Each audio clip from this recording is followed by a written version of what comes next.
welcome to Rolestream Live today.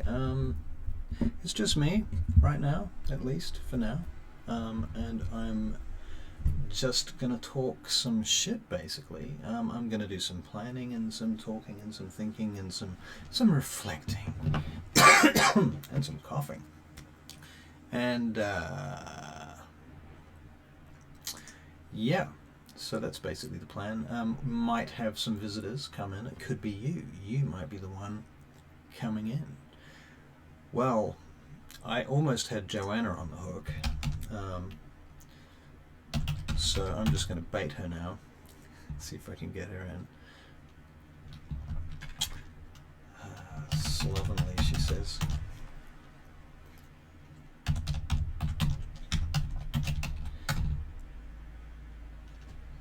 A slovenly stream, I think, is what's called for here.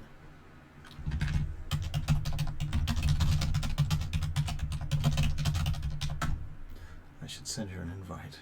Give me a moment. One moment, please, as I copy the invite link. Let's see if we can make it happen. I may even go to the trouble of moving this around. Because, you know, lights and stuff are apparently important for screen business. Screen business. Oh, that's horrible. Oh, look at that ghastly light. So you're getting to see me kind of set up right now, which I tend not to do on this channel. We have another channel that we use for test streaming, which we use for about an hour, usually before most games. So that's nicer, isn't it? A bit of nice red, scary horror blood light. And the ring light that used to be behind these fuckers here, it died. So I have to find a solution to that after making those bottles with their pretty colours and contents. Basically water and food colouring in 3 different identical jars, which I think originally were pasta sauce, actually.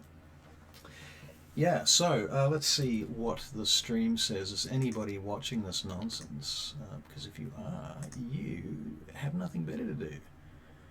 But I applaud you. No, it's just me. There you go. I applaud myself. There you go. So, yeah, today on Rolestream. So I am, first of all, I think the other thing we need to do is say, you know, Merry Christmas and Happy New Year, Happy Holidays, whatever faith, creed, whatever it is that you're into. I hope that you have had a fulfilling holiday season in that regard, or even if it's just time off work and a bit of a vacation. Which, to be fair, I have had a little bit of a vacation.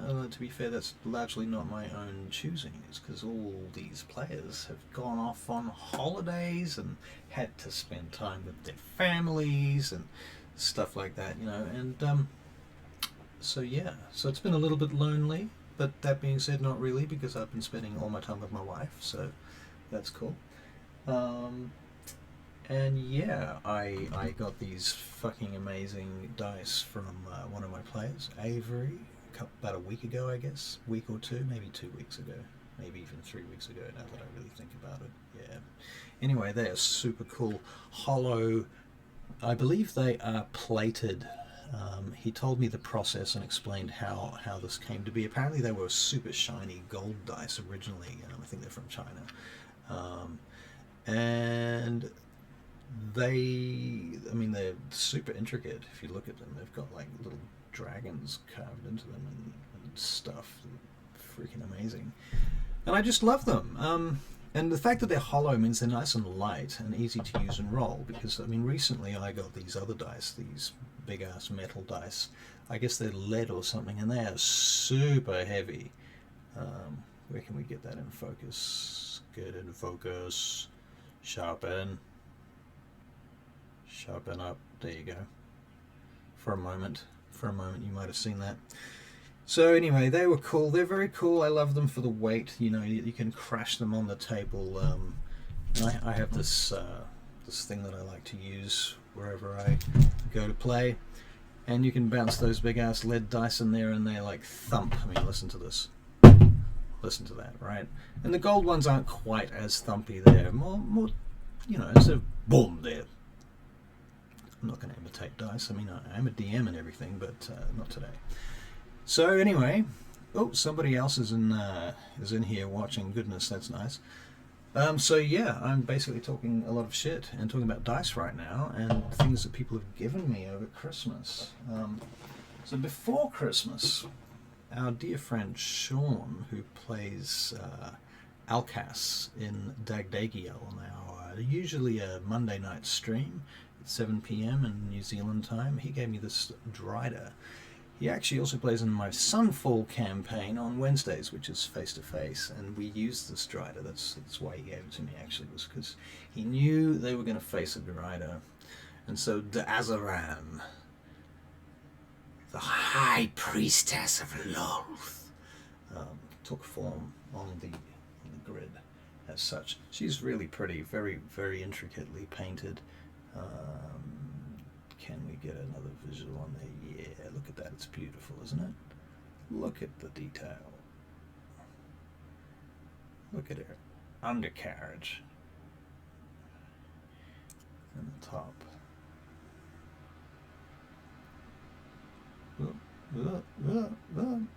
So anyway, that's what I'm doing at the moment. Then we have, next on the schedule is Vaingate Chronicles, which is Saturday. And this week, I believe we're going back to our main quest line. So, you know, that'll be fun. That'll be fun. So we're talking Adric and Darla and Nyla and Storm in this case. And what they're up to. So they recently landed in the Valley of Bones. Now, hopefully they're not watching this stream because, you know, they might learn far too much. But the Valley of Bones is a kind of a mini campaign that I built it a few years ago. It was actually the first D&D 5e adventure that I created when I was living in Los Angeles. I first got back into 5th edition, or not back into 5th edition, but into 5th edition. And I drew a bunch of maps by hand, and when I first started creating Sidariel, it was one of the first areas that I outlined in any detail. And so it sort of consists of a number of maps, and there's a kind of a story going on here that I'm wondering whether or not to give away too many details, but the adventure is set in the Angkor Ma'ark, on the very edge of the Angkor Ma'ark, where the mountain ranges, the Banakaya, begin to settle down into lower lands and smaller mountains and such. And so there is a valley, the Valley of Bones, and in it there is a portal which the players have been teleported through. Now they're about 9th level right now, so theoretically they should be alright with this business. If anything, I could make it harder.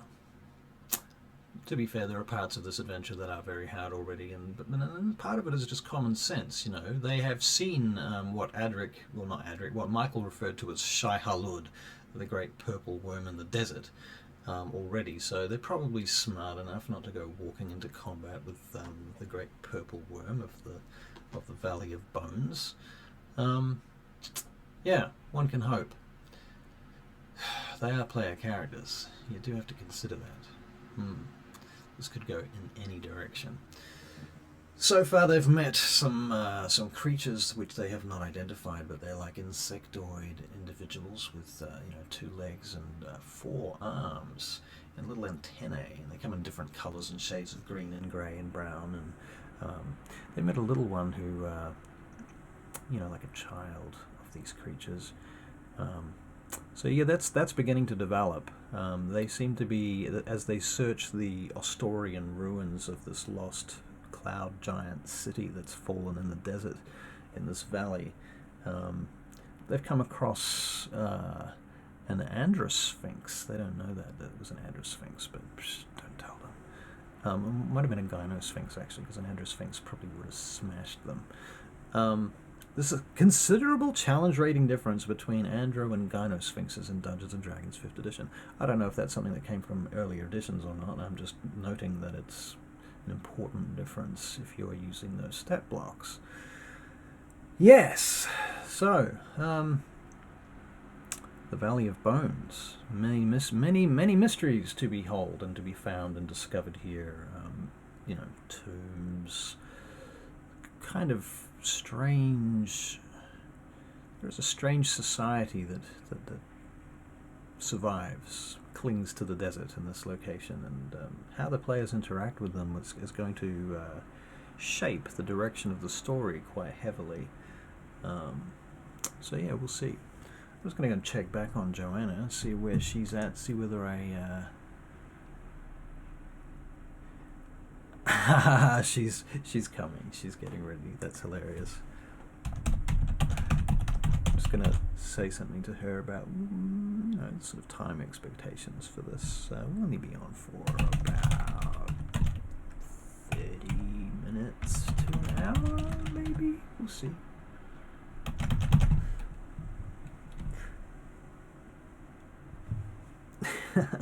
So, okay. So that's what's going on in Vaingate Chronicles right now. Then on so Monday nights we have Dagdagiel, and that's a different kettle of fish. The biggest difference basically is, it's the cast. It's a very different cast. Vaingate Chronicles, those players, I found those guys about a year and a half ago, maybe going on, maybe 2 years ago. Crikey, that's scary. 2 years we've been playing Vaingate Chronicles. And it was originally the flagship of what became Rolestream. At first it was just called Sidariel because I didn't know what to call it. And then I was like, well, Sidariel, nobody can pronounce that. Nobody knows what that word is, what it means. It's not going to be a search term anybody's going to find. So I thought about it quite long and hard and came up with Rolestream. So now we're Rolestream, and also Rkdm. That's me, Rkdm. But anyway, we'll see how that sticks. Where was I going with all of this? Well, yes, Dagdagiel versus Vaingate Chronicles versus Frostmoor Crows, and then we have our vampire game on Sunday night. So, yeah, Frostmoor Crows, they are in a place called Doden Barparg, which is an old giant, another Ostorian holy place far to the north on the island of Vanderhold. Surrounded by a bunch of Goliath tribes who the player characters are attempting to unite by doing labours and boons for them so far. They've managed to achieve that to some degree. They're trying to rid the lands of Skagenblood, this nasty drug that is being mined out of the cerebellum of a massive star beast, tentacled Cthulhuoid thing that landed up on the beach, 20, 30 years ago. The Barakyle envoy wizards from the south have been mining its cerebellum for, it's huge, for months, possibly years now, and selling the substance they make from it called Skagenblood. And so that stuff's particularly nasty, because it causes people to, on the one hand, they have visions, and that's useful, but that's the immediate addicting effect, is the sort of sense of precognition and possibly even astral travel if you have enough of it. And there are even stories some people become prophets from it, but for the most part, most people simply end up becoming diseased. Their eyes bleed and their eyes rot out, and eventually they just die after maybe 3 to 6 months of continually intaking this very addictive drug, which usually they snort or smoke in these old whalebone pipes. At least in the north, that's how they do it. So yeah, hey, welcome Johanna. Let me see that my volume is on. And I probably should check the volume of Rolestream as well. I probably should there check it the is. volume It's of gone. Yep, you probably heard that little bit of feedback. That was me testing the sound was rolling. I did. Are we low? Are we live? We are live. I've been talking nonsense for a good few minutes already. Basically, I've just been talking about where we're at with Vaingate Chronicles, and I was just discussing well, talking to myself really out loud about Frostmoor Ah. Crows and where they're at. Right. And describing Skargan blood. Skargan blood. I should know what that is. You don't know what that is? Can't remember. Well, Skargan blood is the main kind of plot device of the Frostmoor Crows story at the moment, which is centered around them in the lands of Vanderhold, which basically that's where Idrin came from, originally. And so, what they're kind of piecing together is that the Barakyle envoy wizards have basically discovered this massive star beast, this Cthulhuoid tentacled creature, enormous thing with tentacles that run across this mile-long beach, washed up on the shore, and it's been there for 20, 30 years. And right. they That's the thing that Edrin's terrified of. Yes, it is. That's right. And so the Barakyle envoy have set up shop there, and they're mining its brain. This is what the Frostmoor Crows have learned. This is all secret, so your player characters unfortunately don't know this information, and hopefully it shouldn't matter too much. But they're mining the cerebellum of the Star Beast, and they have all these tents covering it, and scaffoldings and stuff, and guards posted around it. Here on the beach in this freezing environment. And they're digging into it, and they're pulling out this stuff, and they're turning it into this black powder called Skargan blood. And the Frostmoor Crows are trying to unite the various Goliath tribes of the area, and doing so far, they've managed to achieve recognition from 2 or 3 of them now, and actually have tattoos from each of those tribes on their bodies. At least some of the crows do. Not all of them elected to go down that route. Yeah, they have the egg of. In fact, they have several eggs of a purple worm that they killed, and a number of other funky things going on. They've been visited upon by the Stormazine, who are the. Well, I should back up before that. Actually, they went to a place called Fraktos, an island. On the very edge of the world, where they saw in the distance this enormous shark patrolling the waters called Sekola, the god of the sharks, and the Sehogan, who are an underwater species. And there, when they got to Fraktos, they had to go through these various trials that took them up past, into this temple on this island at the edge of the world, where the waters were pouring off. And they were able to momentarily see some of the other continents, essentially worlds layered in this space that Sidariel is in.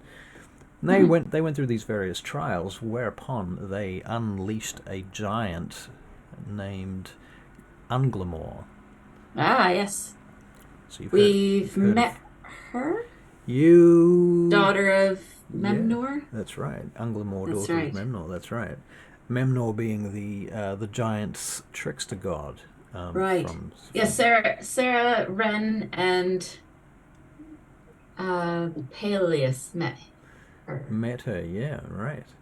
So the Frostmoor Crows some of them have in fact signed an allegiance to her, which is curious. And she has given them several boons. And for freeing her, basically.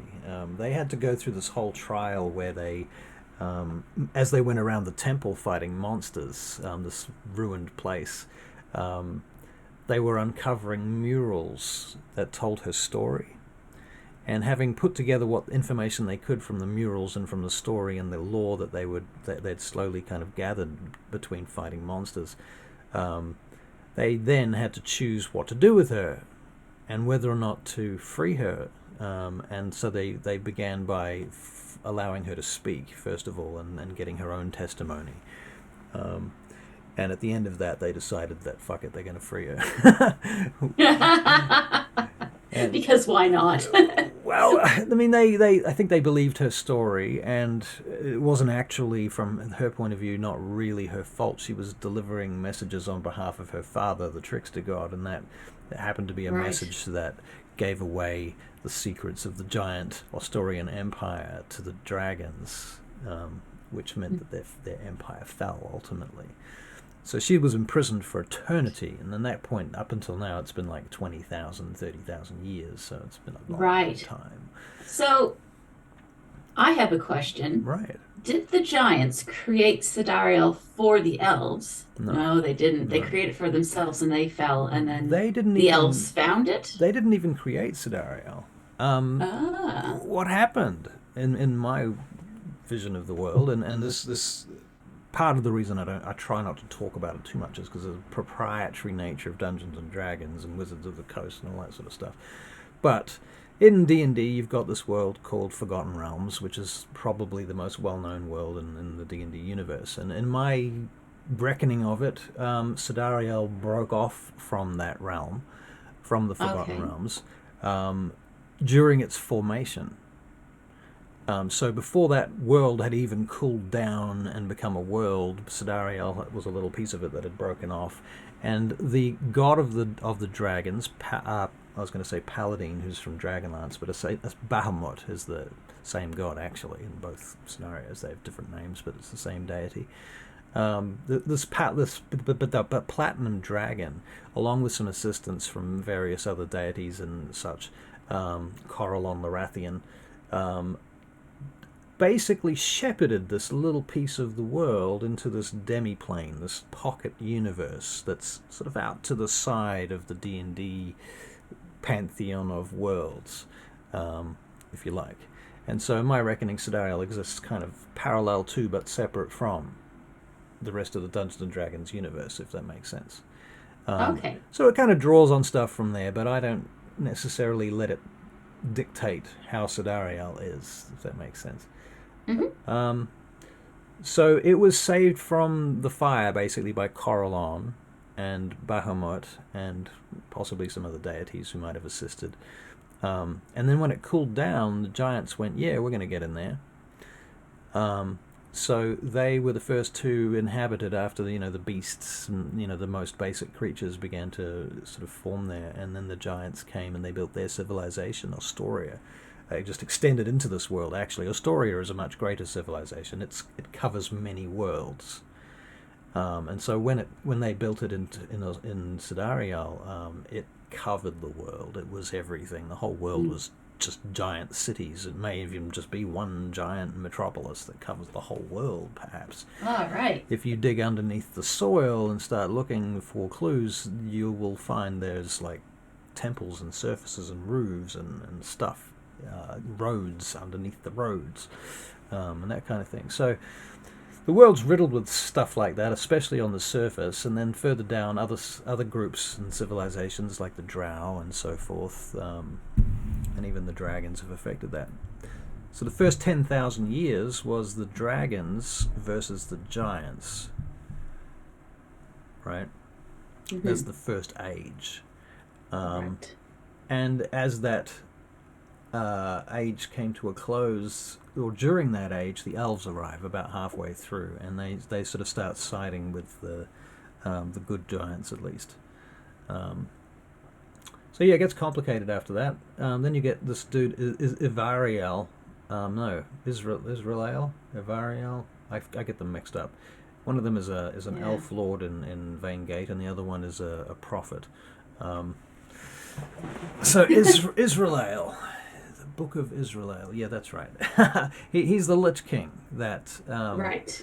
basically raised all the undead and fought off the bad evil giants and even the leftover evil dragons and put that all to rest, and then threw himself at the mercy of the elves, having conquered half the world, and gone, right, that's enough. I think I've stopped the threat. Basically was he human? He was an elf to begin with. He was okay. But when he became a lich, he lived for thousands of years. And so did many of his generals and close-knit warriors. The city that they come from, Shaleku, which is on the edge of the Parkard Rift now, sort of overhangs into the rift from the top. And anybody that dies in the city, there's a very dark mythal there, that if you die inside the city, you will be resurrected as an undead, if you're within the bounds of the city. Oh my gosh. And that can happen up to 3 times. Until you're pretty much dismembered, until there's nothing left of you to be resurrected. So, you get a zombie, and then you kill the zombie, and then the zombie gets back up, and then you kill it again, and then it kind of gets back up, but it's a bit fucked up, and then the 3rd time you might actually kill it. Sort of that sort of situation. So, right. So an elf that went through that and died 3 times, would they still be able to go off to Arvindor? Well, that's a good question. That is a very good question, and I would have to really think about the answer to that. An elf that died there 3 times. I think that an elf that died in that situation may find that they were... It depends who kills them and how, too, to be fair. If a paladin did it or a cleric did it, they might be able to release their souls. But if it was anybody else, it might just leave them in the hands of the gods of the undead. They could be obliterated, I don't know, they could be trapped. There's a number of possibilities for that. But yeah. So, yeah. Any other questions off the bat that I can actually answer? No. I'm not really sure. But what your goal is here today. What's that? Is it just a chatting? Oh, the goal today? Yeah, I just thought we'd have a bit of a chat, and I was really... I said Merry Christmas and Happy New Year and all that stuff, which I also haven't actually said to you yet, I don't think. Oh, that's right. Happy 2023. Happy 2023, yeah, exactly. Yeah, I just felt like getting online and talking stuff. I was going to do some campaign prep time stuff, planning and things, and possibly even show people a little bit of behind the scenes of how it works. But yeah, talking is probably better than that. So right. Yeah. So we're joining Adric and Gadale and Storm on Saturday. Yeah, and that's right. I think Caitlin's able to join us, so She maybe will be. Nyla We should pops back into existence. Yeah. From wherever it was that she went. Yeah. No, she'll just pop in and pop out when she needs to. We may even pop her in here and then switch storylines the following week because she's away that week. But I would like to start the year with 1 episode of the main cast. I think that'd be nice. That'd be cool. Yes. So there are you've no doubt, of course, heard the rumblings that I'm intending to do a Shadowfell side quest storyline, which you're kind of trying to edge out of, I noticed, Johanna. Yeah, I'm really not sure about the Shadowfell. I don't feel like I get that world. Really? Well, you don't have to get it to play in it. What is the Shadowfell? It's a dark reflection of the world, of the main world, really. It's the opposite of the Feywild. Everything there is kind of dark and dread. A lot of undead and spooky ghosty monsters and things, and it's kind of Halloween themed in many ways. Yeah, and it's of course ruled over by the Raven Queen, who is... She's not evil. It's important to note that the Shadowfell is not an evil place exactly, but it is definitely... Yeah, see, I'm struggling with the line between evil and dark Halloween. Right. To me, those things kind of overlap a lot, so... Right. Yeah, no, that makes sense. I think the dark Halloween stuff is clearly there, and that's clearly the first sort of level of it, certainly aesthetically. I think that if you consider the Shadowfell as a transitory point, and also a location from which you can learn about the stuff that your character doesn't want to think about, but must or has to or otherwise refuses to consciously engage with. Does it make sense? Maybe. Well, okay, so are you familiar with the shadow in Jung's psychological system? where you basically, the shadow is the part of you that's unconscious, the part of your mind and brain that is architecture, the brain's own architecture, if you like.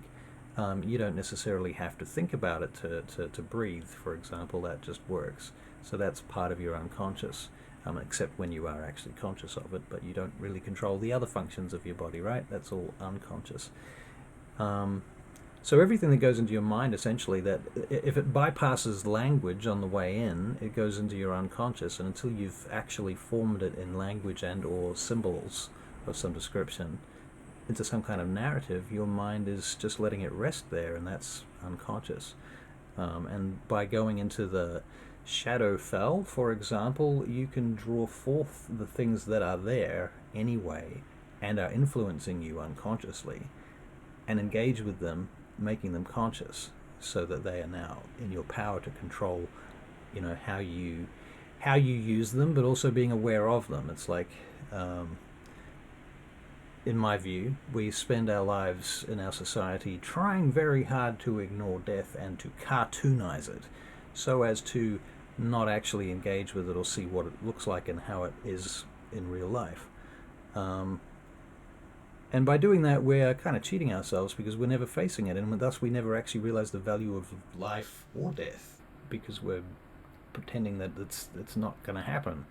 And when we see people die on TV, it's like bang, pop, they fall over, and that's it. The brutal reality in some cases is just... Does this make any sense, or am I talking complete nonsense at this point?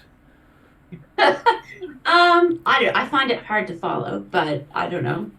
Well, maybe if I had more of a Jungian background, it would make more sense. Right. I mean, yeah. I mean, psychology's pretty interesting, and it's definitely as an actor, it's an incredible tool, and you can see results from it. That's the most important thing. It works as a tool for that. Yeah, so simply in terms of D&D and in terms of alignment, hey, Graham's in. How you doing, Graham? Just to catch you up, Graham, we're just having an old chat about the world of Sidariel and our streaming channel and stuff like that, so feel free to chat and talk and ask questions and try and answer them if you have any. Yeah. So, what else can I say about the Shadowfell, really, without... I think there's a case to be made, too, that the Shadowfell and the Raven Queen, to me at least, she represents a kind of a take on the Egyptian goddess Mort, or sometimes Mart, the goddess of truth. It's her feather that the Egyptians weigh against the heart to see what happens to you, basically to see whether your soul is going to go on to Elysium in the afterlife, or whether you're going to be eaten by the monster. And basically, that's the Egyptian version of hell. So the feather of Mart is what is weighed against your heart, and Mart, or Mort, the raven, or in the Egyptian goddess's case, she's a vulture, but a bird of death. That's the point. And so there's this kind of rigid and unflinching view of truth that is scary, because that's the reality of it. It's scary. I mean, and this is where all the tension and drama of the human condition kind of comes from, is where we're alive and we're afraid of death. That's a big part of it anyway. I think, and it makes for great stories. Right. Most certainly. So yeah, that's my dissertation on the Raven Queen. She is the goddess of memories as well, and so her big deal is that she likes to collect memories in different forms, and they may come as in the form of artifacts or people or dreams or magical items or little bottles of potion that might be the essence of somebody or something or some time. Any kind of... And is that because she misses being in the Feywild? Is that what that's about? That's, I think she's collecting the memories of history, of people, of sentient life. It's this vast collection of knowledge, but it's also nostalgic as well. I think that I don't want to limit her to the Feywild so much. She's the goddess of death, and that's a big deal. You know, that goes much further than any one of the planes of existence in the D&D world. Right, but she started one plane, and then she sort of had this. Yeah, she was originally an elf many Yeah. squillions of years ago, but I feel like that she has transformed so much and so vastly from that time that it's almost not relevant. Do you know what I mean? Right. Yes, that's where she started, but it's like she's gone from an elf to an entirely different creature, and she also has the full weight and knowledge of that position and all of its history on top of it. And many thousands of years that she has gone through many transformations, I expect. Death is a symbol of transformation, so I expect her to be in constant transformation, in fact, actually. So Is she nearly formless then? that would make some sense. Yeah, I mean, I've pictured her as quite ethereal, with many forms. I mean, she will appear as ravens or flocks of ravens, or even as clouds or weather or whatever. And that interestingly, that's very Corellon the Rathian too, isn't it? And his formlessness. Yeah. And you consider that Corellon and Sehanine are considered two parts of the same god sometimes as well. So, yeah, it's pretty tricky once you start getting into the mythology of the deities in D&D, because they're very mixed together, and it's hard to pull the strands apart and work out who symbolizes what. So, that's fascinating. But anyway, yeah. So how's Dagdagel doing in the game at the moment? How are you finding playing Dagdagel? Yeah, she's doing really well. I think she's probably ecstatic to know that she's actually the avatar she's been looking for. Right. Yeah, and I think she's gone through some evolutions with her relationship with Adric. It's been quite not really in the forefront, but I think now that she knows that he's an avatar and she's an avatar, I think some of the things that she's been feeling about him make more sense to her. Right. That makes sense. Yeah. And she definitely wants to keep him in her sights, and I think it's probably feeling quite auspicious that they are both, been drawn together through destiny or fates or whatever it is. Right. Yeah, I mean, out of game, I have this kind of vision. It's sort of partly formed and open to transformation because things will change. But at the moment, I have this idea that the player characters represent this group of gods who realized at some point that the way things went got all messed up. And so they've possibly even gone back in time to create new avatars to fix how things went or where things were going. And Cool. so they've sat around a table or a room or a pool or whatever, and they've a feast probably in Valhalla or some equivalent. And they've had this chat, and they've decided to, my sword, my axe, and they've gone on this quest, and they've had to in order to redeem themselves too, because I think they made mistakes. And so in order to redeem themselves, they have to give up their prior knowledge of themselves in some aspects. So they can't be, fully cognizant, or at least not fully there. They need an avatar in the world, and that avatar might change over the course of time. An avatar might die because they are mortal, ultimately. They're not actually gods, but they're very, very, very powerful mortals. So, there's that. Right. And yeah, I mean, being an avatar means you have a connection to that deity. It means the deity can be channeled through into you, but doesn't automatically mean that you have all the deity's resistances and joy, and power. Certainly not. All the time. No, It's sort of like the gods are playing a Nintendo game, yeah, and exactly. yeah, the character that they choose if they're playing Mortal Kombat, Yeah, that they can die, and then right. they'll say, I want to be Sonya this time. Exactly. Exactly. I mean, it's almost like a role-playing game. It's almost like that, yeah. Ooh. Yes. So those are some interesting things going on. The Valley Yeah. of Bones. Where I exactly did think, we leave the Valley of Bones? Like I'm going to have to go back and watch these oh, on the we had stream. this amazing conversation with Wiggins. That's right. Yeah, that That's was really cool. that's right. And we finally put together who he was Right. and what he was about. Right. He's almost a sad figure, Wiggins. Oh, he's devastatingly sad.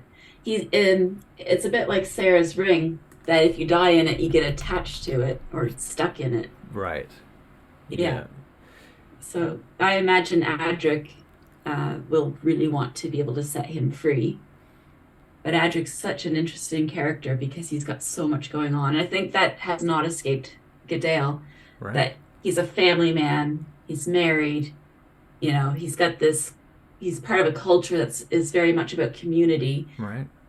and he's got this destiny that's pushing him away from all that. It's tragic, isn't it? Then it's moving. It is, it's I feel. amazing. And I think she's contrasting to her situation where I think anytime she may have gotten close to getting into a relationship, something's happened to shunt her away from that. Right. Yeah, so she's sort of been um Well, her like biggest. what was that? I was going to say her biggest conflict is with her family, with her father in particular. Yeah. So it seems to me that. Well, that's not her biggest conflict, but yeah, kind of is. I mean, yeah, okay, she's got to become a deity, she's got to become an avatar, and that's a big deal, and yeah, that's going to be hell hard, but that's almost not as hard as dealing with her father.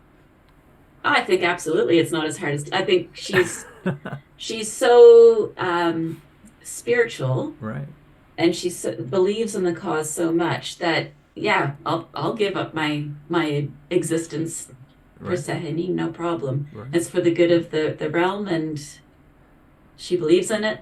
Yeah, What she's there for it. What do you think about? Originally, we had that. Well, there was the vision of the flood in Hemeth Terrath at the wedding. Do you Oh remember that? yeah. Yeah. Was that meant to be her wedding? I can't remember. Well, I had it in my mind that it could be. It didn't have to be, but it could be. Right. And we were thinking because you had that. Goodale's got a suitor, right, in Hemeth Terrace, Yes. who she has Yes. basically abandoned. By the way, yeah, I mean, you know that Well, she could be his mother. she could be. That's true. Um, but I mean, I feel that all over the world right now there are people looking for Goodale, like Yeah. because she's supposed to be getting married. And she's Yeah. gallivanting around on the frickin' But moons and but in the Russell, desert. I don't know if this old suitor, well, this very young suitor, would have her anymore, because she's gone and busted her brother out of the sufferance. Does anybody know that? Well, I I mean, mean, obviously he's gone. he's gone, yes. I Do don't they know. know It that? depends on if friend's been spotted. Well, okay, so Delvaraxis, the silver dragon, who is masquerading as the head of the Red Guards, um, I mean, she's one of the main, if not the main guardian of the sufferance, certainly the entrance and exit. And she assisted you to get in there and out of there. So it's possible that your names have been kept out of any public record or any kind of Right. record that's gone back Right. to the king at least. But that Right. does not explain why you instantly overnight disappeared on the same day Yeah. Yeah. that he disappeared from. So I guess it does look a bit like collaboration. Does look a bit Yeah. suspicious. I mean, It could knowing be. Elandor, Could he be. might Yeah. think that Ren masterminded this whole thing and he's absconded with Gadale. Right, and possibly even kidnapped her or something, or had Yeah. used some information against her or something. After all, he was a blackguard with access to lots of information. This is very You know, true. he could have twisted Yeah. Oh those. gosh. I see. I kind of assumed that whole marriage story thing had died. I really didn't think that You're like, could possibly be resurrected. whew, Ooh, dodge that bullet. dodged that bullet. Yeah, that's true. I mean, but that being said, I mean, it is a fun storyline, and it is Well, really it's made more fun now because she's been aged right. because she was 143, Right. but we aged Ren, so I think Right. That's that true. I had to come up with a solution to that because of their Yeah. birth order and No, everything. that does make sense. Yeah, no, sorry about that. I forced that. But that being said, I think the new ages for both characters is more appropriate, and it makes more Yeah. sense. It does make more sense, I think, in Yeah. hindsight. You just have to play a character that's 200 and something years old now, and demonstrate all the wisdom and potential of such said character. Yeah. Good luck. No pressure. That's okay. You're gonna try being a DM. You've got to do that shit all the time. That's why most of my kings and deities are totally infantile. Are they though? I don't know. I don't know. Claresca, Queen Claresca. I'm really excited for Sarah in the other storyline as well. Right. Yeah, she's a lot of fun to play, and I think where we left them last time with what was that? There's that little In frosty. Imdraland. What was he? An imp? Oh, the guy that you were talking to? Yeah, you the weren't one sure we what caught he him was. in the snare. He was some sort of ice spirit, you think? Was he an ice spirit? I don't know, but Possibly. he seemed to be an agent of the Queen. Yeah, Yeah. which would make sense. Yeah. So I think Seraphine very much thought Yeah, that she could still pull off the mission that the Winter Queen had given them. She really thought, I can earn back our family honor. I can do this. And I think that encounter has put paid to that hope. Oh no. Yeah, no. I think she very much, like, 'cause she felt that, well, it looked like the Winter Queen had come after them. Right. So I think she's kind of feeling more like a cornered animal. Yeah, And that's fair.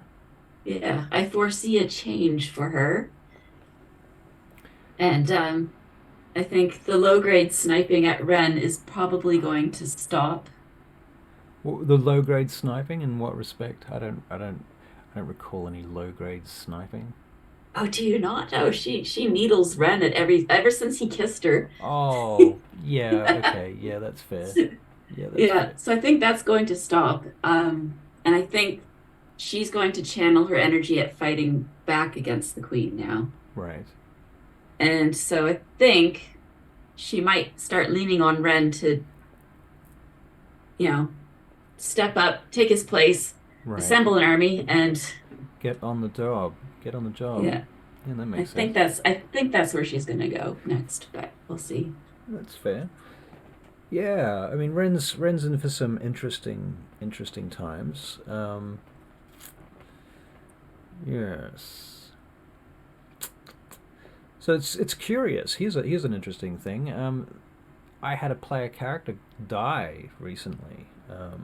In fact, this has happened more than once recently. I ran a one-shot last year, just at the end of the year, where all the characters died. We had a full TPK, total party kill. Oh dear.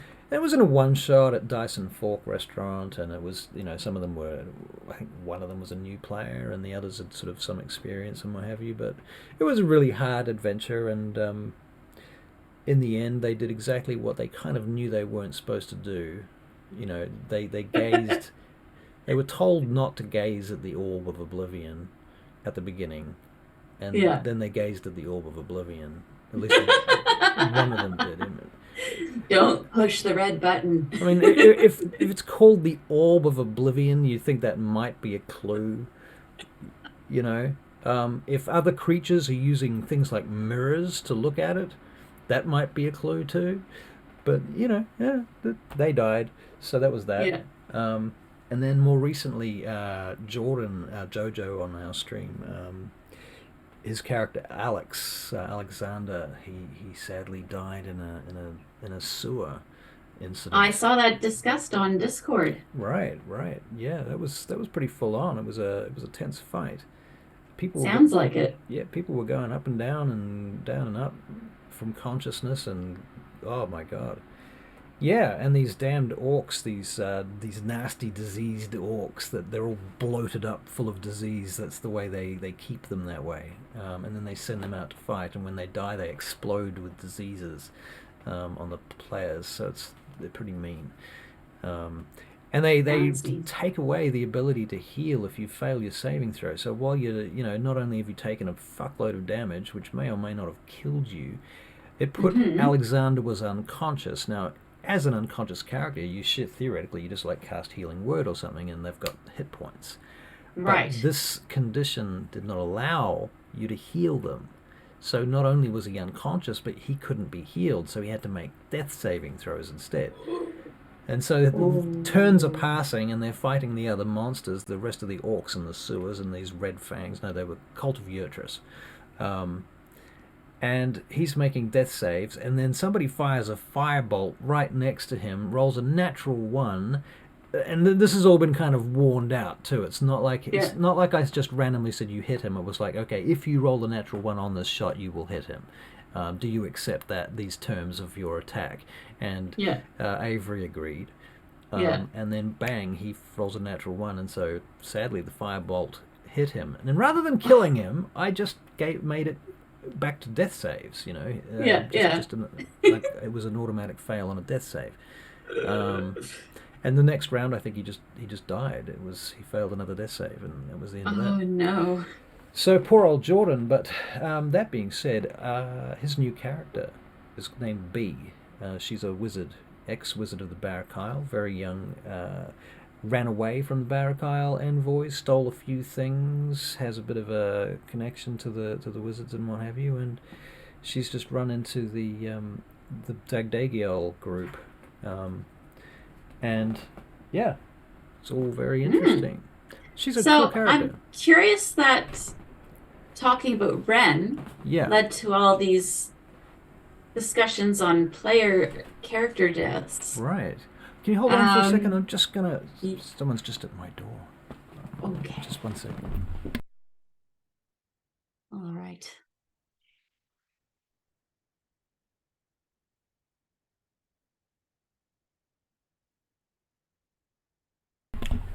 I'm sorry about that. Please continue. That's all right. Shoot again. What does this mean that there's a death scene in the works? In the works? For who? For Ren? For Ren? How did that come up? Because we were talking about Ren, and then you said he's an interesting character. I've had a lot of player character deaths recently. I was like, what? Well, where are you going with this, Russell? Where am I going with that? No, I don't have any plans to kill Ren, not per se. I don't have any plans to... I generally don't make plans to kill player characters. I tend to plan to let them succeed and be heroes. It is only the circumstances in which a player character are going to die. One, they choose to leave the campaign, and so they say to me, can we write my character out? Can they die before I leave? Because, I want to go out in a dramatic way. And that's always perfectly acceptable and always a great way to go out, go out with a bang, I say. I guess the second way is you have to be... Sometimes your character might find themselves in a situation where it seems the right way for the story to go. It's the most drama to possibly be milked from the storyline. And it has to be worth it. I mean, you don't just do it because you're like, as a gimmick, to pull, just to make wasn't that game exciting that time because I killed a player? And that's not a reason to be excited in and of itself. When you kill a player and it affects the whole storyline and everybody in the group cries and there's some momentous and, I don't know, some gravity to that. Right. Like when Zen died. When we were all so sad when Zen died. Do you remember? He wasn't even a player character. He was an NPC. Zen? Is Zen dead? He's not dead now, but we hadn't quite made it to Edrin's home. We were in that place up north, and Oh, he, right, in Vanderhold. Right, yes, he yeah, did die, yeah, and he was resurrected, wasn't he? yes. In fact, Goodale resurrected him, didn't she?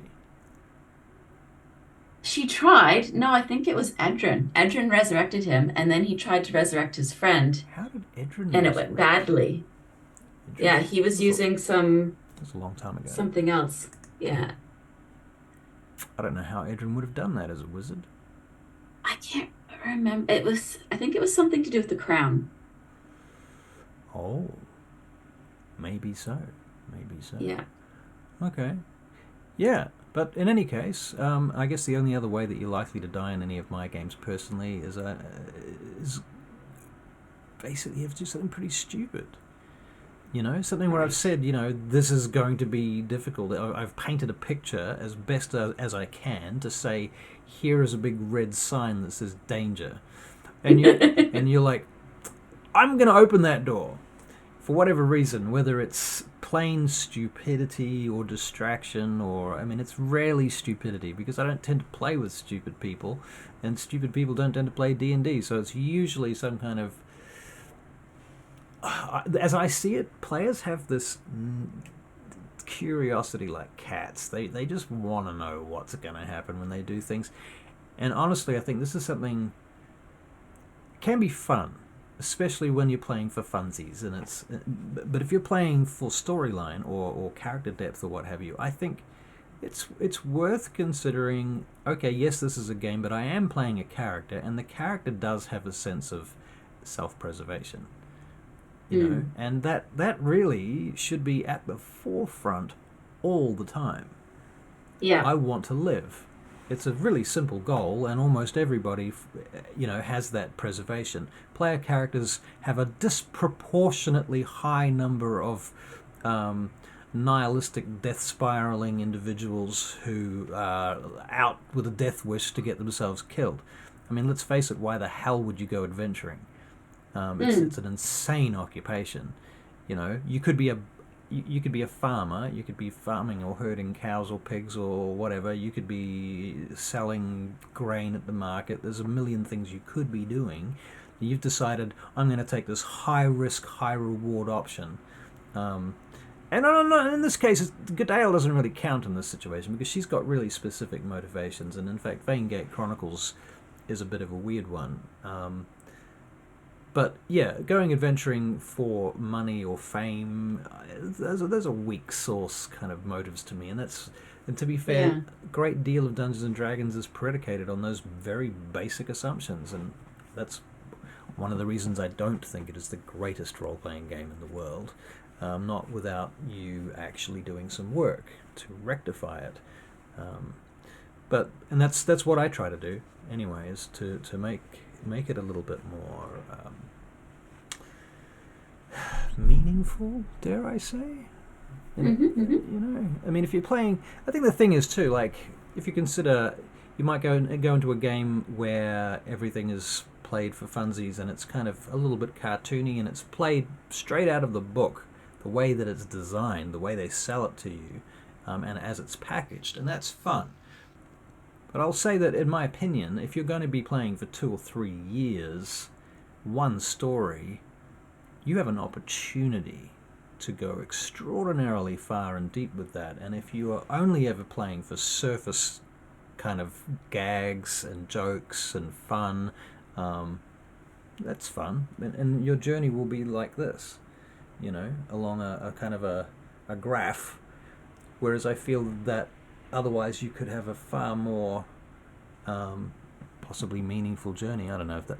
Does it make any sense? Graham, am I talking complete shit? Feel free to tell me to my face, damn it. I'd rather know. But yeah.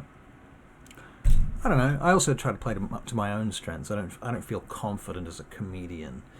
I think I can be funny sometimes, but I don't go into it looking for gags. Yeah. Yeah. Almost I don't feel like I'm a comedian either. I like it when the laughs happen, though.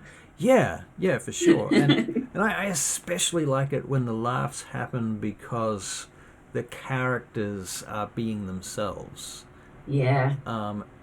Yeah, and there's some irony or twist to that situation that is making it funny. It's not that, Goodale slipped on a banana, although to be fair, that would be hella funny too. Next episode. Next episode. And I'm a complete hypocrite too, I must admit, because I'm like, Graham, I tell my players, this is very serious. I want serious role playing, serious. You guys have no puns. No puns. No, stop. Speak in character. Don't use modern terms and words. Blah blah blah. And then I start role playing, and I'm just like, yeah, so fuck blah blah yada yada. And then I'm like, yes, no, we're going to be serious again. So that's one of the things I'm learning is to pace it as well, and we as a group need to learn to follow each other's cues. Including, that's big. Including me, following you guys into the comedy and then back out again and rolling back and forth with it, rather than, we don't want to get stuck in any mode. That's one of the challenges of Zoom, I think, too, because when you're talking, right, I focus on your square, and then whoever's talking, that's who I'm looking at. But there's other squares that all sorts of other things might be happening in, right, like nonverbal cues and... Yeah. Do you notice, because you've been editing a lot of the Vaingate Chronicles videos, the VODs from here end up on our YouTube channel, and Johanna cuts them for us. She's done many of them.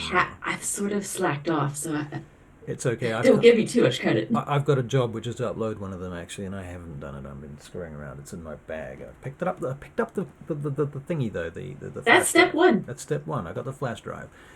We got a 25 gigabyte video of a game that's been edited, but now has to be uploaded to YouTube. So it's like, okay, there's drama, technical drama. Anyway, none of that is important.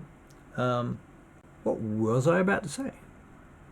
You were going to ask me something about editing. Editing, right. So do you notice, and I'm sure you do, when you watch back the games, you're looking at other people's reactions that you hadn't noticed on the first go through, When you're playing, you're watching people and you're listening, blah, blah, blah. But when you're listening back for the second or even third time, you're noticing reactions that you missed because you were looking at different squares.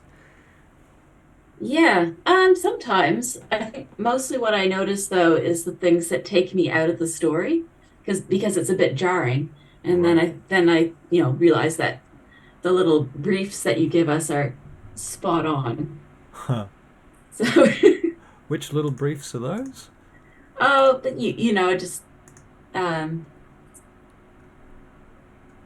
just staying in game, staying in character.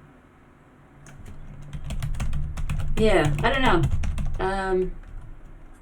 It's been so long since I've edited anything that I can't really think of any examples. I realized that I need to change the name of the stream, because this was called Vampire the Masquerade, and it's totally not Vampire the Masquerade. No. So, I better change the category too, because it's not Just Chatting. Dungeons and Just Chatting. Yeah, that's a good one. Yep, Just Chatting.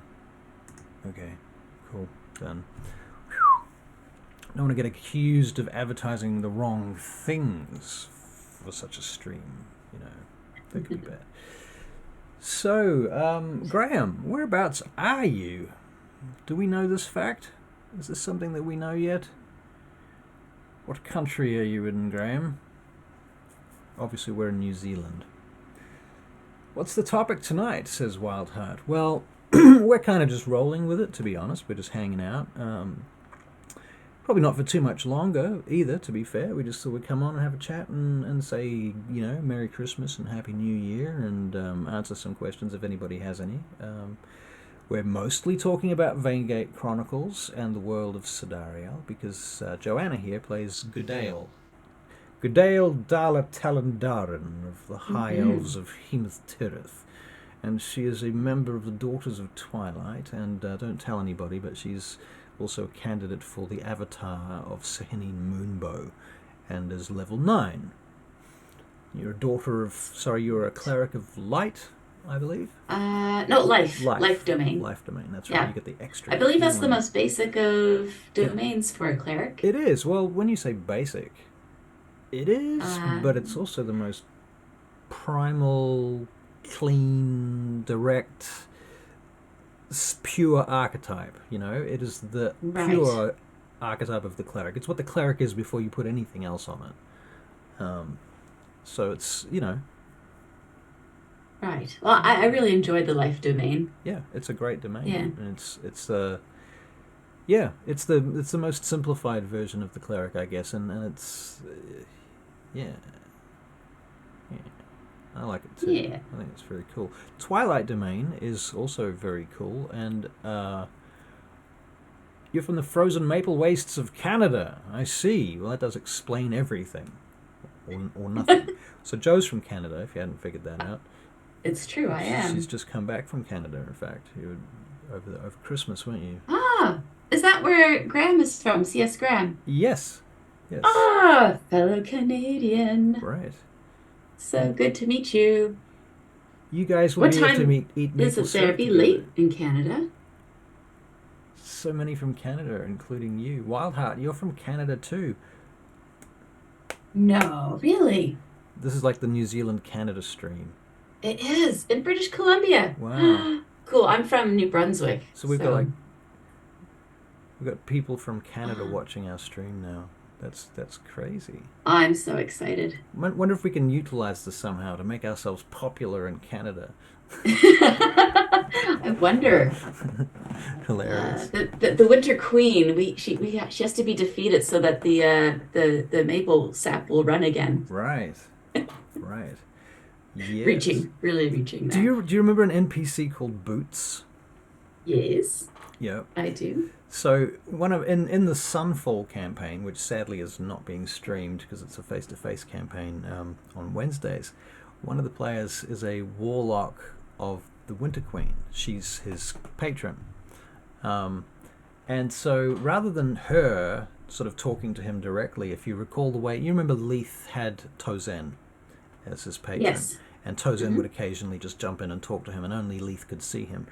Mm-hmm. Well, Tozen was a black unicorn because he was a celestial. But this is an archfey.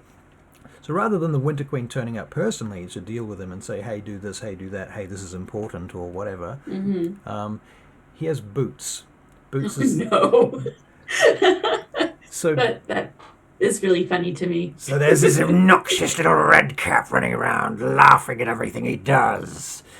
Playing tricks on him and making fun of every failure and, you know, picking his... Just imagine. And because only he can see Boots, you know, whenever they're at like at a tavern or something, or they're being served food, Boots is walking around picking his nose and sticking it in the bowls. He's the only one that can see it happening. And does the character like yell at him sometimes, and then people think he's crazy? Yeah, absolutely. The player character is always, you know, trying to talk under his breath, you know, and the other characters have noticed this somewhat, and they're sort of, this is a bit weird. So, yeah, this is Avery's character, Sornel is his name. Yeah. So Sornel, he's called himself Sornel. There's a bit of lore in the world to that name, and that the name Sornel is the name that elves use when they don't want to be identified with their original clan. It's like the way movie directors who don't want to be identified as having made a particular movie, they name themselves in the credits as Adam Smith? Alan? I can't remember. My brain's gone. Years ago, I'm old. Anyway, so yeah. So Sornel is the kind of name where you choose that name if you don't want to be known as the child of the king of blah, or you don't want to be associated with a clan that did such and such, or you just don't want the elves to find you. Right. Yeah, so his character's name is Sornel, and he's taken it as a first name because his character is kind of peculiar. He comes from the Feywild, but he originally had a previous life among the Drow as, I'm pretty sure, as a slave, and he has a lot of issues with the Drow. But the Winter Queen kind of reconstructed him with a new body as an Eladrin, and so he started a sort of new life as a blank slate, and now his memories are all mushed and jumbled, and he doesn't remember a lot about who he was and where, but sometimes during his trances some of his previous life comes back to him, prior to his patronage from the Winter Queen. So yeah, that's Sornal. So I don't know if Avery should come and watch this video because we talked about him. So there. So yes. Yes. So anybody got any questions, people, ladies and gentlemen, people among the audience? Because if you're curious about anything in particular, you know, I don't know whether you're D&D watchers or players, or Vampire the Masquerade watchers or players. I know Wildheart mostly plays Vampire with us,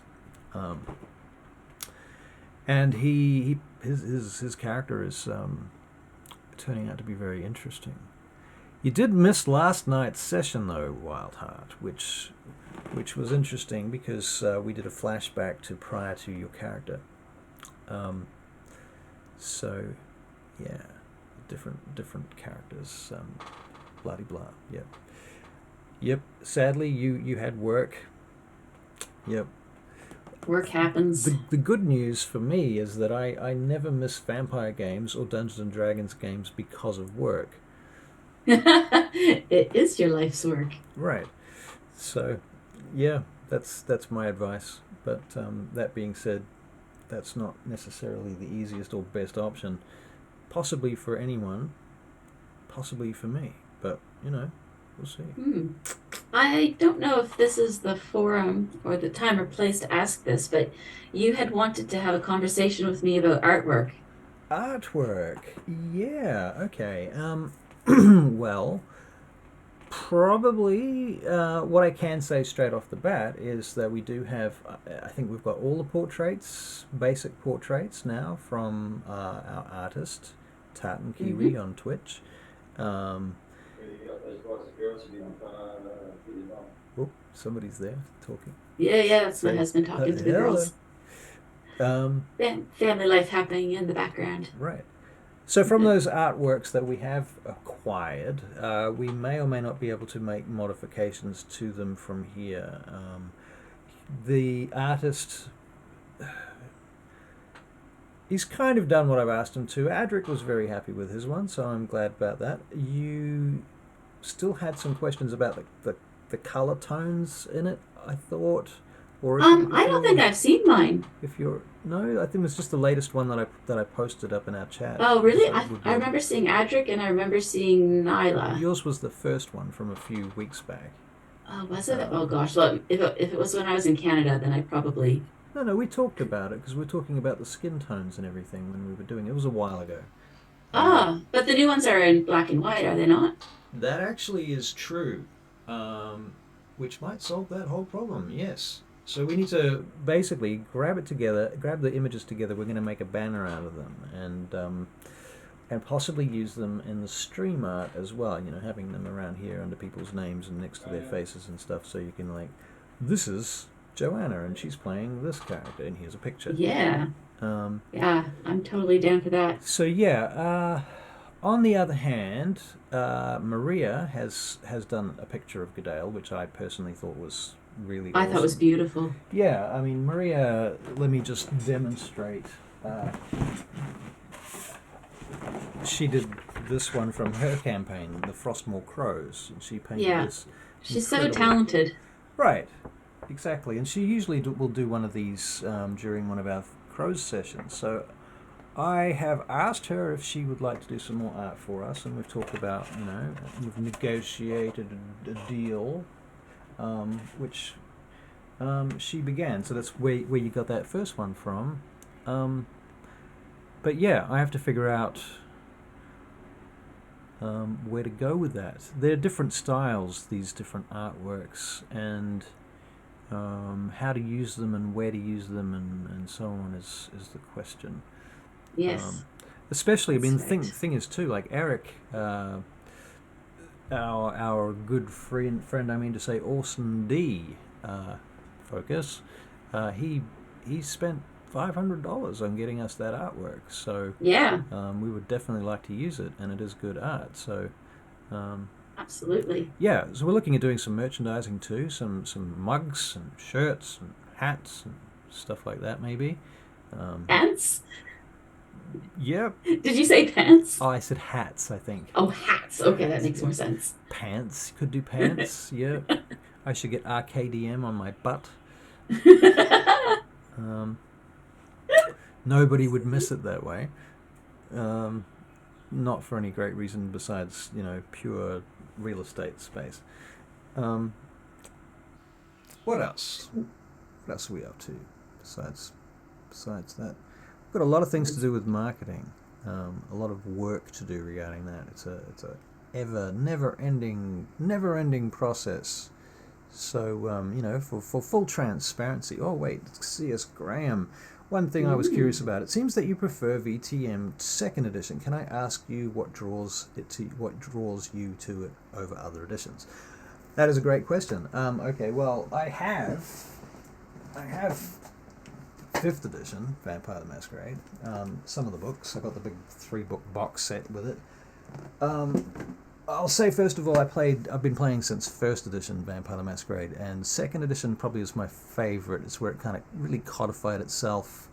They got to V20, too many rules, too many sources, too many books, and I did own a lot of the books. I had a stack of them, bigger than my D&D collection, before somebody stole them all. It would have been $1,000 easily worth of vampire books from the 90s.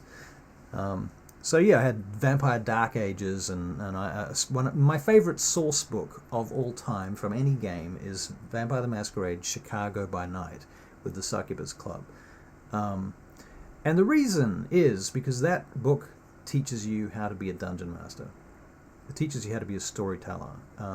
It teaches you so much, and Vampire teaches you so much too, because there's so much.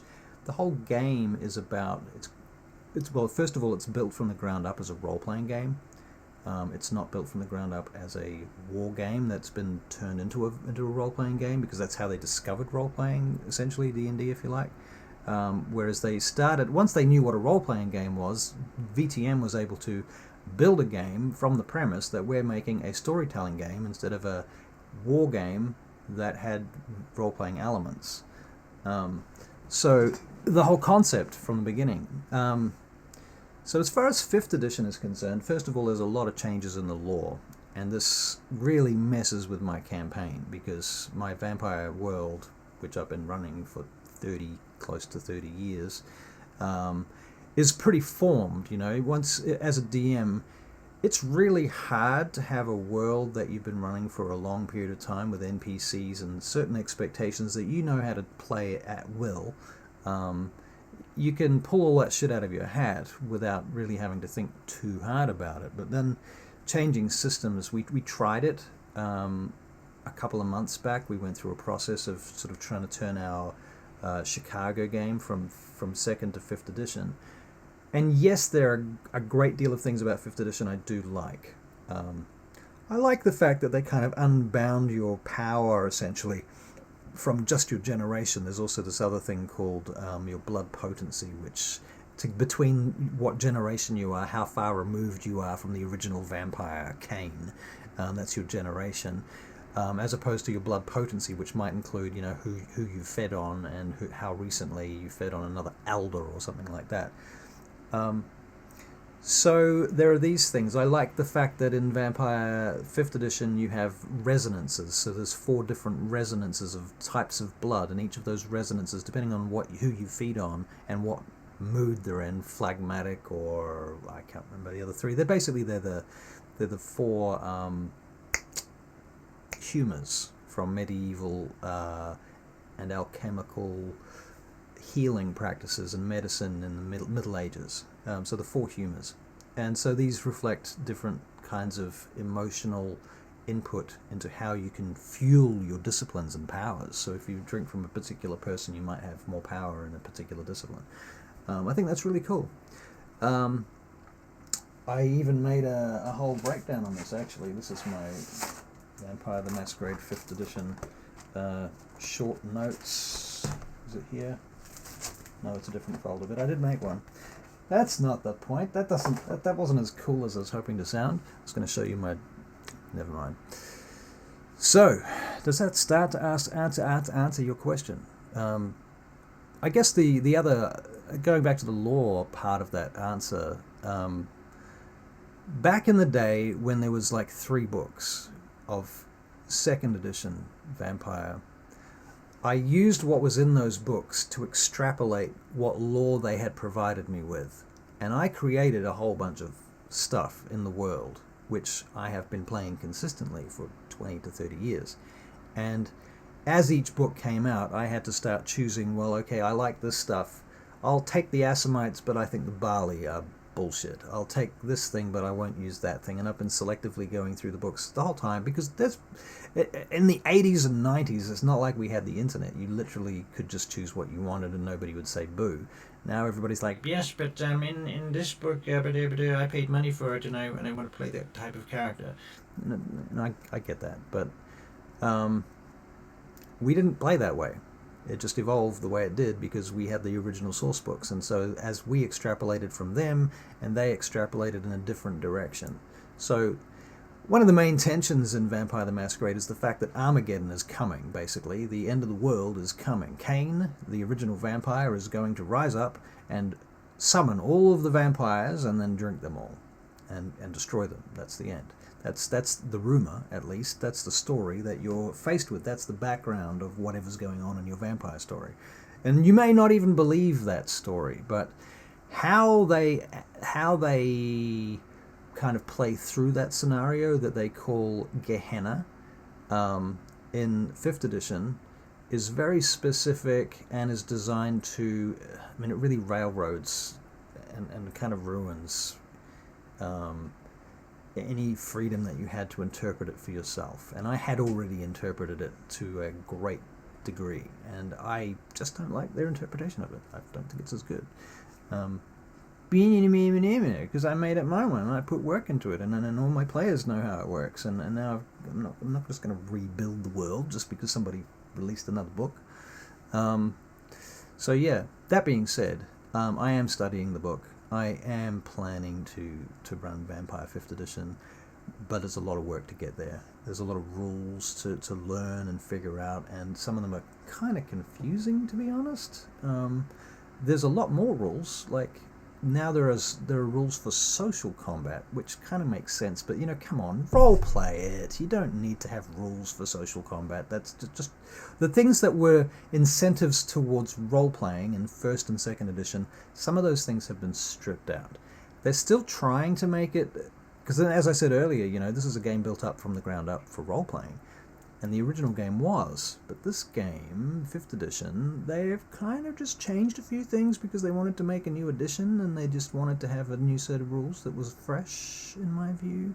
So they took out things like nature and demeanor, which, in my personal opinion, was the single greatest achievement of any role-playing game that had ever existed in a role-playing game. This was the single best thing they had come up with. And the whole game was based on it. It was the core of every character. And they just took it out and went, yeah, you know what, you can have objectives. Okay, I mean, actors use objectives, so that's a good thing. But the thing that was genius about nature and demeanor is, like, your nature is an archetype, but, like, choose one of 12 archetypes or more. You can make up new archetypes or choose different archetypes. But here's 12 that you can start with. And that's your nature. One of them's going to be your nature. And the other one's your demeanor. And if you choose these 2 archetypes to be your personality, your inner personality, who you really are, that's your nature, and then your demeanor is how you portray yourself to the rest of the world. So you have 2 archetypes. One is who you really are, one is who you portray yourself as. This is fucking genius, because it's very realistic. That's how people are. Your nature might be child. Your inner nature, once you fail all your checks to keep a calm facade, your inner nature as possibly child might come out, whereas the rest of the time you're walking around and your nature might be director or survivalist or whatever it is that you've chosen as an archetype. And the thing is, in the original Vampire the Masquerade, you would try to make as big a contrast as possible between the nature of your character and their demeanor, so that contrast would create inner conflict. Inner conflict, oh my god. Just, here's a secret. That's what a character is. Inner conflict. I don't give a fuck about your inventory. I don't care how many spells you can cast. I don't care what generation you are, what kind of gun and ammunition you have, what vehicles you drive, what deity you pray to. I only really care about your inner conflict, because that's what's important to making drama. That's just my opinion. So this is why Vampire the Masquerade, 1st and 2nd edition, are the best role-playing games, or the best role-playing game in the world. Not Dungeons and Dragons. It's just the most popular. Until, Russell, Yes. until you write one. Well, I wrote my first role-playing game when I was 10 years old, and it was called Space Ace Galaxian, SAG for short. And it was about 30 pages of handwritten trash, mostly tables, but the idea was you could run around in these kind of exosuits and spaceships, and it was just sci-fi from the 80s basically, and I was about 10 or 11 when we wrote that one. Barry to Hira and I wrote another role-playing game in the 90s, which at the time I think we just called it The Club because we didn't need a name. It was just for us, and we played a lot of assassins running around doing assassin-y stuff in a kind of Jason Bourne-y kind of scenario.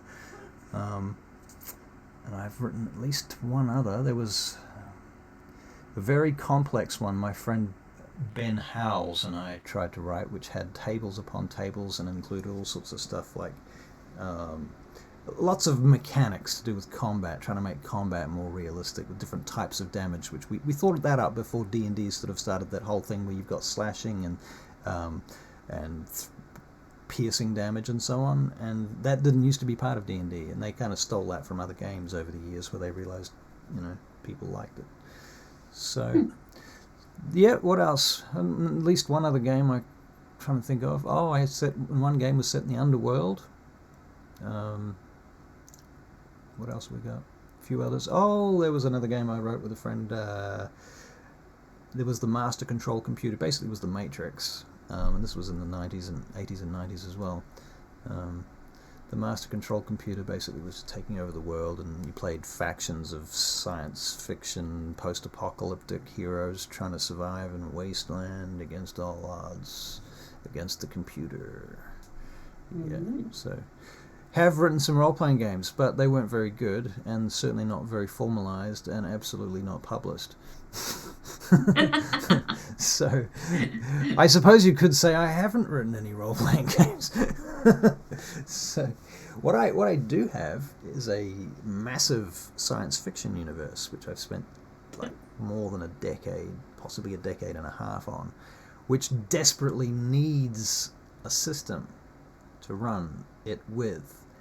But I don't, on the one hand, I don't want to just take somebody's system and go, yeah, I'm going to stick this in here, partly because it's got a very specific thing going.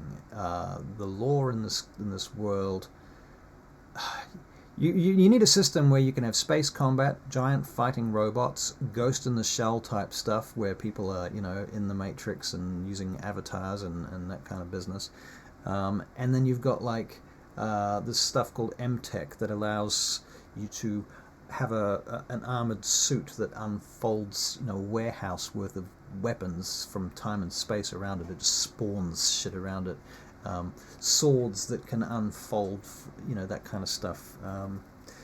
And it's sort of how to calculate the mechanics of these special effects, these special gravity effects, actually, gravitronics and so on. Anyway, it gets complicated. And I do prefer the generally rules light types of systems for this sort of thing, but I think there does have to be some kind of general kind of basic system to say this spaceship beats that spaceship because it's got this number on it. Right. And something like that. So yeah. So Wildheart said, still have one of my first Sims RPG mechanics rule set aging to brown in my bookshelf. I said I sent you the rules for the Fate rules system, Rolestream Nova Praxis. Okay, whereabouts should I look for that? You sent it to me. Did you email it to me? I do. Time is the problem. What we should do is schedule a time to come together like this and stream a discussion about Fate, the game system Fate, because I've only heard good things about it and I've never played it. So yeah, Discord, cool. So Joanne, have you played any other game systems besides Dungeons and Dragons at this point? That's a shaking the head. Oh. I think we did some kind of vampire based thing. Yeah, Barry does system. He does use the vampire White Wolf system for a lot of role playing, but he doesn't necessarily. The thing about it is it's a role playing system that's good for modeling civilian human characters in the modern world. And you don't have to play it as a vampire. You can play it as humans, and everybody works at McDonald's. You know, the system is flexible that you can play many different types of style of game with it, but it doesn't have certain types of rule sets for certain things. Like, I mean, Vampire is really flexible. You can use it for very role playing cinematic encounters and combat, and so that's probably where I would go whilst running a science fiction-y type scenario. I would get people to roll numbers, but I'm more inclined to go with a system where you have a character and you say, my character is strong, my character has a spaceship, my character is related to this person, and we use common sense and logic and internal logic to build a story that has a continued sense of that inner logic or internal logic. It doesn't have to be mechanics, and I think this is something a lot of people don't get. Role-playing can be above that. It doesn't have to be a dice-rolling fest. It can be a storytelling thing that unfolds through a kind of co-authorship. Sorry? I lost you there, Joe. Yeah, I think the dice roll handy like combat. It's like you want how something goes that maybe you don't have a fixed idea about. Right. I mean, that's exactly true. You know, and for me too, as a DM, you don't always want to just say this is what happened. Sometimes you want some kind of randomness to that.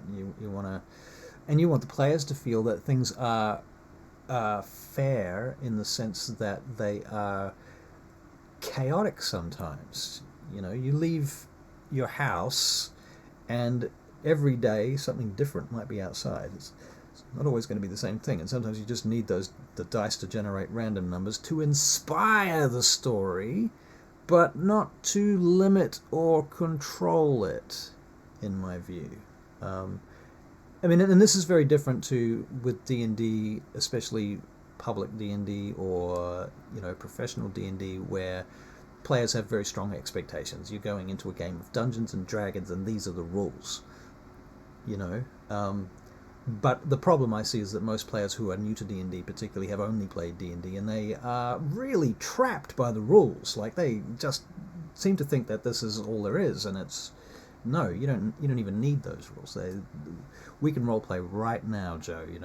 You don't even need a character. You can start making up a character as you play.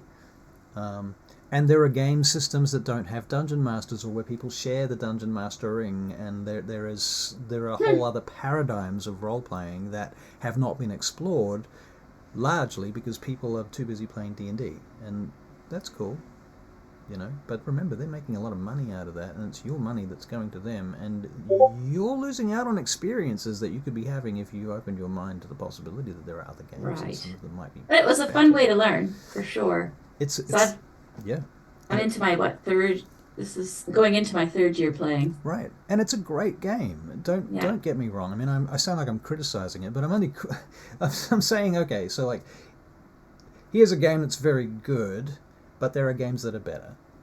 That's all I'm saying. And it's to be fair, it was the first game of. There's no way it was going to be the best game. It's historically, it has great value. You can see where everything else comes from. And then it becomes more interesting when you do look at other games, and you can see the contrast in terms of how they deal with things. Certain whole aspects of certain games are completely different. Call of Cthulhu was all about maintaining your sanity, for example. And if you get into combat in Call of Cthulhu, it's basically over. You're dead. You're not going to live. You'd be surprised if you live. You know, it's hard. Yeah. Especially if you meet anything supernatural, because it's more likely you're going to go insane. And in Call of Cthulhu, Right. you're literally role playing the downfall of your character. And unless you go into it with that attitude, you're going to be disappointed and upset, because if you get attached to that character in the wrong way. But if you go into it with the objective to say, I'm going to play the downfall of this character, I'm going to play out the psychological drama and the trauma and the horror and lean into it, it's hella fun. You know? Right. But you're looking at it as an actor, as a storyteller, not as a gamer trying to win. Right. Yeah. You know? Interesting. So that's some difference. And Vampire's somewhere in the middle between Call of Cthulhu and D&D, where you still have the ability to be a heroic character. You've got all these powers, and you're kind of immortal. You're not going to die easily. But instead, there is this drift towards the beast, where you start off at kind of human, and over time, your vampire character begins to spiral to more and more kind of atrocities. Because they have to. They're compelled to do this by the blood. And so it's like a magnifying glass on the human condition. Anything that can happen to a human happens to a vampire, but it's magnified, which means the drama is 10 times bigger. And also, hello Joe, how was your holiday? Asks Jojo. I was just replying in the chat. It was amazing, thank you. Call of Cthulhu is an amazing system. Haven't played enough of it, Wildheart. I've only played perhaps 2 games. One of them I have a record of. And Hasbro is ruining D&D. Curiously, I don't disagree with you. I think one D&D is dodgy. I think the rule set's okay, but what they're doing with D&D Beyond and their new role-playing virtual tabletop, the 1D&D virtual tabletop, which is what it's going to become, is going to be full of microtransactions. I mean, you're going to basically... You used to buy a book and you could play D&D. Now you're going to have to subscribe to their thing. You're going to have to pay a monthly fee. Then you're going to have to upgrade to the right books to then have all the resources that you want to have. Then you're going to have to go, oh, I want that particular race. I'm going to have to pay $4 for that. And then it's, you know, and then it gets into like the tabletop itself. You know, I want the tools for the tabletop. I'm going to need... castle walls, that's 15 cents, and you know, maybe $1, and I'm going to want a pond, that's another $1. I want trees, different types of trees, get the tree package, save on a deal, you know, microtransactions. And we're going to start thinking that we have to pay for these virtual bits of furniture to make worlds that... We used to do this with pen and paper, guys, and it was never the focus. It was the virtual tabletop, or the tabletop is there to support the story and and in my view the theater of the mind, which is the best part. Right. Yeah. I mean, that's the lifeblood of it, I think. I mean, I've said to people many times, in theatre, I can hold up a spoon, and we can say we're in the kitchen now. If everything else is neutral or black, I can hold up a spoon and I can pretend to stir a cup of coffee, and you know that I'm standing in the kitchen. And that's the medium. It's a verbal, audio storytelling medium, and once you put too much detail down, you start overpowering the verbal picture with the visual picture and the terrain and the miniatures and all the virtual stuff, you know. And once you overpower that, it becomes more gamified. You start thinking of it as a game. Your characters... Joe, I'm just going to put your thingy on push to talk. Is that all right? There you go. Yeah, because once you've got too many props, too much detail, you're looking at that, you're not listening, you're not forming a mental picture, you're simulating it.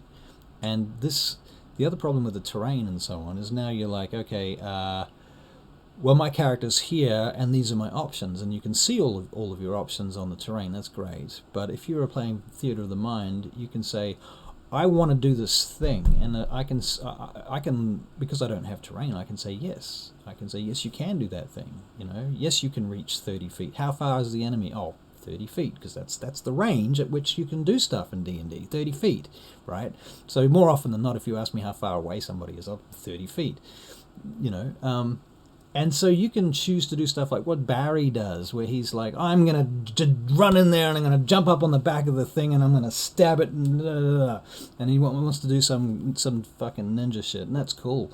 Because people don't do that in D&D because they're too scared, because there's no rules for it. If you do that in Vampire the Masquerade, I'm all over it. You're totally going to do what you say you're going to do. You're going to describe what your character does, and it's going to happen. I mean, you still maybe make checks for it, but D&D has no rules for cinematic play, so we have to make our own.